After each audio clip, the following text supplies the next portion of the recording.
Welcome to our channel. Today we how to update your credit card rewards tracker in MaxRewards, detailed guide step by step clearly. Open the MaxRewards app on your mobile device. Log into your account if you haven't already. Navigate to the rewards tracker section from the main menu. Locate the option to add a new credit card. Select your credit card issuer from the drop-down list. Input your credit card number using the on-screen keypad.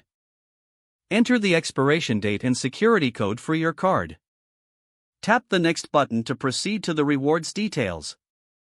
Input your current rewards point balance. Select the type of rewards your card offers. Add any necessary details, such as purchase categories. Review the information you've entered for accuracy. Once confirmed, tap the Save button to store the updates. Your rewards tracker will now refresh to include the new card. Check your rewards summary to ensure the credit card is displayed correctly. Go back to the main menu to view your updated rewards tracking. You're all set to start maximizing your credit card rewards. If the page does not load, refresh the browser or try again in a private or incognito window. Make sure you are using the correct email address, then retype it carefully to avoid small typos. If your password is not accepted, use the reset option and create a new strong password you can remember. Check your spam folder for verification or security emails, then complete any requested confirmation steps.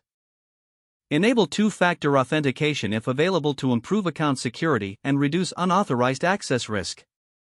After signing in, review your profile details so your contact information and settings are accurate and current. If you see an error message, note it down and try again after restarting your device and internet connection. Log out when you finish, especially on shared devices, to keep your account and payment information secure. If the page does not load, refresh the browser or try again in a private or incognito window. Make sure you are using the correct email address, then retype it carefully to avoid small typos. If your password is not accepted, use the reset option and create a new strong password you can remember. Don't forget to like this video and subscribe to our channel for more step-by-step tech guides.